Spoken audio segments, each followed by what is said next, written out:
کندر واقعا اثر داره؟ مویز واقعا حافظه رو زیاد میکنه؟ چی بود اون رازی که پدر بزرگامون تا 90 سالگی حافظشون مثل ساعت دقیق کار میکرد؟ چه سبک زندگی پیاده میکردن؟ بیا میخوام تو این ویدیو 5 تا از عادتهای غلط سبک زندگی که مطمئنم سومی رو حتما هر روز انجام میدی بهت معرفی کنم که با تغییر دادن اون انشالله کمک بکنیم حافظت آروم آروم اصلاح بشه. اولین رفتار و عادت غلطی که تقریبا شایعه، مخصوصا تو آدم‌هایی که تو شهرهای صنعتی زندگی میکنن، ساعت خواب نابجاست. یکی از مهمترین قرارگاه‌ها، آسایشگاه‌ها، آرامشگاه‌های مغز ساعت خوابه، یعنی زمان خوابه. بعد وقتی تو اگر یه شب این زمان رو عقب ببری، یه شب جلو بیاری، یه شب چند ساعت عقب ببری، یه شب چند ساعت جلو بیاری، مثل همین، مثل اصلا آدمیزاد وقتی میخواد یه کاری انجام بده دوست داره که به جاش و به موقعش انجام بده دیگه. تو مثلا گرسنت میشه دوست داری که خب نهار حاضر باشه، شام حاضر باشه. حالا یه دفعه فکر کن یه بار ساعت 5 بعد از ظهر نهار بخوری، یه بار 11 صبح، یه بار 2 بعد از ظهر، یه بار 4 و نیم عصر، یه بار 6 غروب. اصلا همش به هم میریزه. دوست داری رأس یه ساعت، یه تایم مناسبی این کار اتفاق بیفته. مغز هم باید توی یه ساعت مناسبی آفلاین شه. البته کامل آفلاین نمیشه ولی به هر حال اون اعلا، اون فعالیت حیاتی رو خاموش کنه و بخوابه که انرژی مصرف کرده در طول یک روزش رو بتونه برگردونه. در حقیقت درستش اینه که سمومات و فضولاتی که توی این یه روز فعالیت تولید شده رو بتونه بده برای دفع. وقتی ما این کار رو نکنیم، اجازه ندیم که جناب مغزمون پاکسازی بشه، اون وقتی که دقیقاً سر بزنگاه، همون جایی که یه دفعه وارد اتاق میشی میگی که برای چی اومده بودم اینجا؟ یادم رفت. سویچمو چیکار کردم؟ کجا گذاشتم؟ این اتفاق میفته. چرا؟ چون تو تحویلش نگرفتی. اون موقعی که باید سر ساعت مناسب میخوابیدی نخوابیدی، سر ساعت مناسب بیدار میشدی بیدار نشدی. مخصوصا اونایی که کارشون آزاد هست که میگن حالا به جای اینکه مثلا 6 صبح پاشیم ساعت 10 صبح پا میشیم. ما که میخوایم 11 صبح مغازه رو باز کنیم، حالا یه دفعه بذار ساعت 10 صبح پاشیم. و این ساعت نامناسب بیدار شدن، از اون ورم که میگه 10 صبح میخوایم بیدار شیم، چرا ساعت 10 11 بخوابیم؟ 2 3 میخوابیم. و همین به هم ریختگی باعث ایجاد اختلال تو عملکرد مغز میشه. نه تنها مغز، کل بدن تحت شعاع قرار میگیره به واسطه خواب غلط. پس اولین عادت اشتباه ساعت خوابه. ساعت خوابتو درست کن.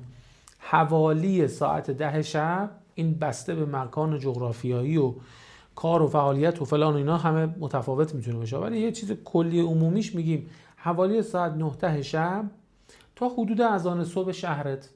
حالا ببین چقدر دیگه، مثلا ساعت 5 صبح، 6 صبح، متفاوته، 4 صبح.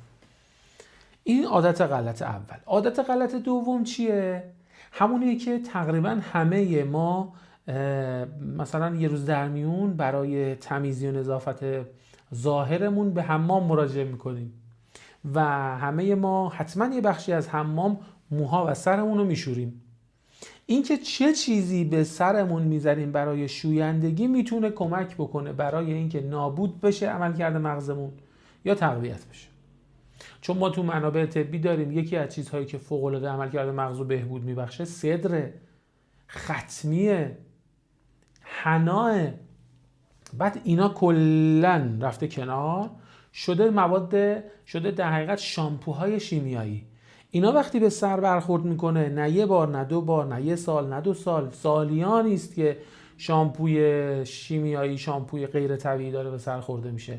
بعد سر کجاست؟ سر اینجا، مخصوصا ملاج، ناحیه بالای سر، یه جاییه که مثل یه قیف به مغز دسترسی داری. یه سری استخونهای 2 تا جمجمه ما، 2 تا تیکه از این بالا جمجمه اینجوری رفته تو هم دیگه. علای این درزها محل خروج بخاراتی است که توی ناحیه مغز هست و هم از یه سمت دیگه هم میتونی دارو و درمان رو با نگاهت به اسلام ایرانی عرض میکنم بفرستی برای مغز. خلاصه هر چی که اینجا میمالی میتونه رو مغزت اثر بذاره. اگه شامپوی شیمیایی میمالی میتونه مغزت رو، عمل کرده مغزت رو آسیب بزنه و بعد دوباره تو از در همون میای بیرون میگی حولمو کجا گذاشتم؟ چون حافظت تحت تاثیر عملکرد مغزت میتونه ضعیف بشه، چون داری هی شامپوهای شیمیایی به سرت میزنی. پس اینم دومی. اما سومی که تقریبا همه ما ایرانی ها، سومی خوش دو تا بخشه، یکیش که خیلی از قدیم شایعه، یکیش هم اخیرا خیلی زیاد شده که ما خیلی مصرفش میکنیم، مصرف خوراکی هم داره. چای سیاه و قهوه، هر دوی اینها مدر هستند، و خصوصا چای سیاه، و خشک کننده. و وقتی به کثرت هر روز استفاده میشه، طرف کارمند روزی 5 تا چای فقط سر کار میخوره، 2-3 تا هم خونه میخوره، یه شات قهوه صبح میزنه، یه شات قهوه شب میزنه. بعد این حجم از خشکی که اینا تو بدنش به وجود میارن، معلومه که رو مغزش اثر میذاره. مغز باید یه رطوبت لطیف دریافت بکنه. خب تو همش داری به وسیله این دست خوراکی های گرم داری خشکش میکنی. بعد اون وقت تیکه تیکه فراموشی میگیری، میگی فامیلیتون آقای حالا مثلا 20 سال میشناسیش یا مثلا 5 سال میشناسیش، یا مثلا میگی خیابونه اسمش چی بود، حالا مثلا 2 سال داری اینجا میای، ولی اسم خیابونه که 200 بارم دیدی یهو از ذهنت میره، یا شماره تلفن از ذهنت میره. این جنس فراموشی ها به وجود میاد. پس اینم باید حتما با تدبیر استفاده بشه.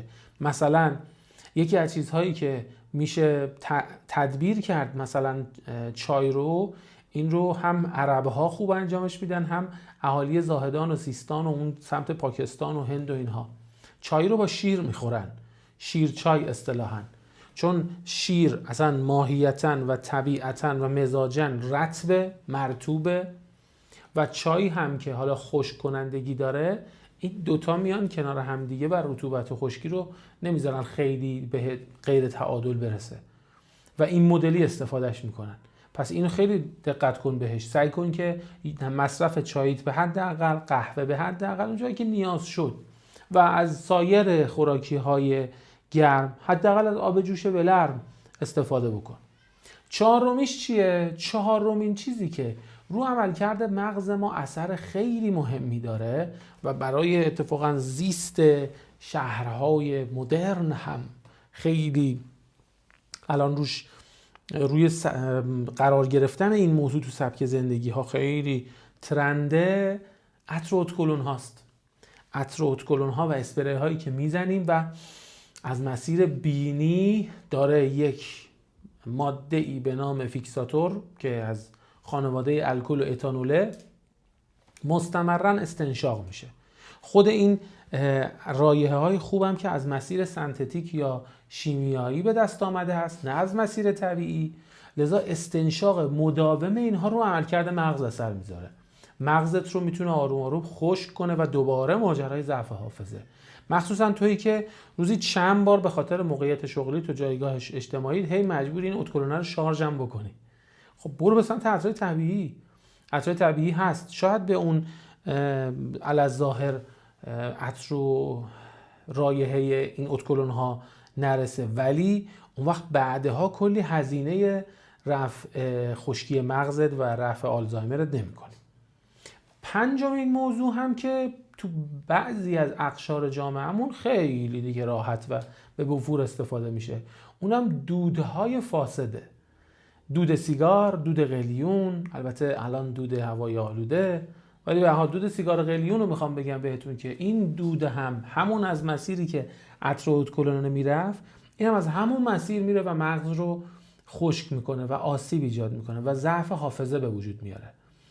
و این اختلال عمل کردی که همین دوست عزیزمون جناب آقای سیگار و قلیون تو مغز ایجاد میکنه رو اون وقت باید سالیانی، نه یه بار و 2 بار، چون یه ریح فاسد هم داره بماند، بعدها بهتون میگم چیه، که باعث میشه که این اختلالی که همین دود فاسد ایجاد میکنه ماندگار میشه اثرش و به این راحتی نمیتونی دفعش بکنی.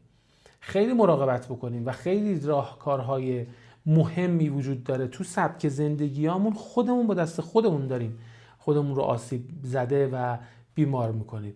مراقبت ها ساده است، اثرگذاری هاش پایدار و ماندگاره.